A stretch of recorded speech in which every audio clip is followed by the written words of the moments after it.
You can have talent. You can have a strong mind, a powerful body, and an elite education. But if you don't use it wisely, it doesn't matter. In Chapter 3, Wallace D. Wattles reveals the real source of greatness.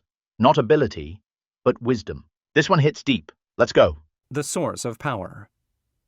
Man's brain, body, mind, faculties, and talents are the mere instruments he uses in demonstrating greatness.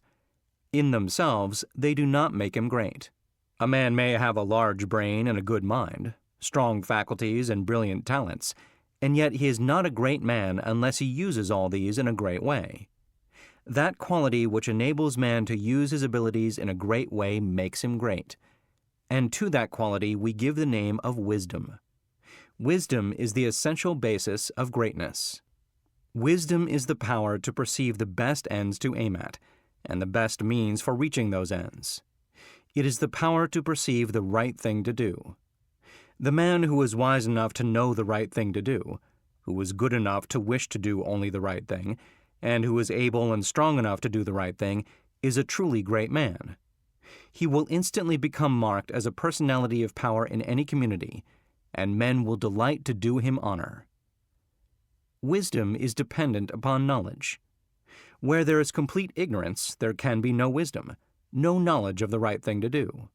Man's knowledge is comparatively limited, and so his wisdom must be small, unless he can connect his mind with knowledge greater than his own and draw from it, by inspiration, the wisdom that his own limitations deny him. This he can do. This is what the really great men and women have done. Man's knowledge is limited and uncertain. Therefore, he cannot have wisdom in himself. Only God knows all truth.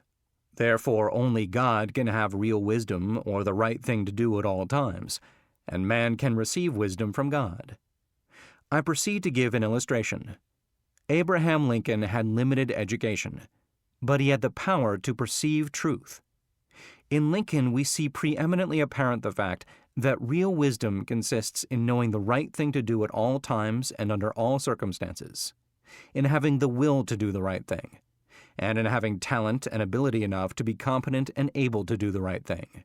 Back in the days of the abolition agitation and during the Compromise period, when all other men were more or less confused as to what was right or as to what ought to be done, Lincoln was never uncertain. He saw through the superficial arguments of the pro-slavery men. He saw also the impracticability and fanaticism of the abolitionists. He saw the right ends to aim at, and he saw the best means to attain those ends.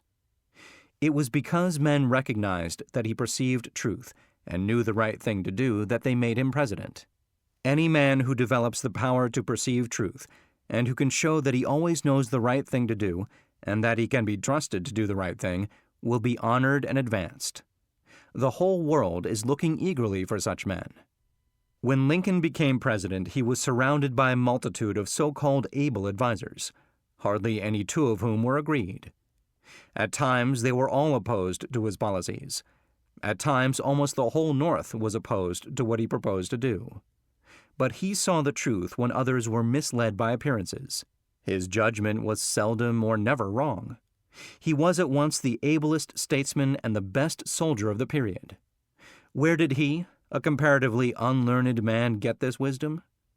It was not due to some peculiar formation of his skull, or to some fineness of texture of his brain. It was not due to some physical characteristic. It was not even a quality of mind due to superior reasoning power. Processes of reason do not often reach knowledge of truth. It was due to a spiritual insight. He perceived truth, but where did he perceive it, and whence did the perception come? We see something similar in Washington, whose faith and courage, due to his perception of truth, held the colonies together during the long and often apparently hopeless struggle of the Revolution. We see something of the same thing in the phenomenal genius of Napoleon, who always knew in military matters the best means to adopt.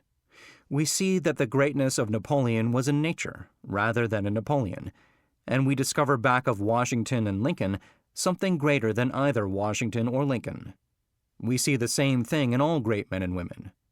They perceive truth, but truth cannot be perceived until it exists, and there can be no truth until there is a mind to perceive it. Truth does not exist apart from mind.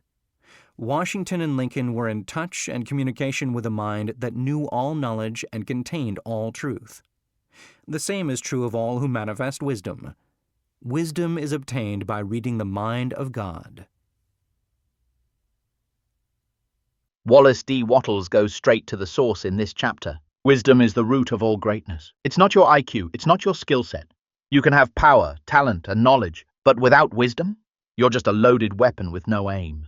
Wisdom is the power to perceive the best ends to aim at, and the best means to reach them. True greatness is knowing the right thing to do, wanting to do it, and having the strength to actually follow through. That's what separates Lincoln from the loud voices around him. He wasn't the smartest, he didn't have the most experience, but he had spiritual insight. He could perceive truth when others were blinded by noise. Wattles reminds us that wisdom does not come from reasoning alone. It comes from connection to divine intelligence. Lincoln, Washington, Napoleon. Each man succeeded not because of luck or intellect, but because they were tuned in to a higher mind. Wisdom isn't born in the brain, it's revealed through the spirit. And here's the best part. You can do this too. You don't need perfect logic, you need inner alignment.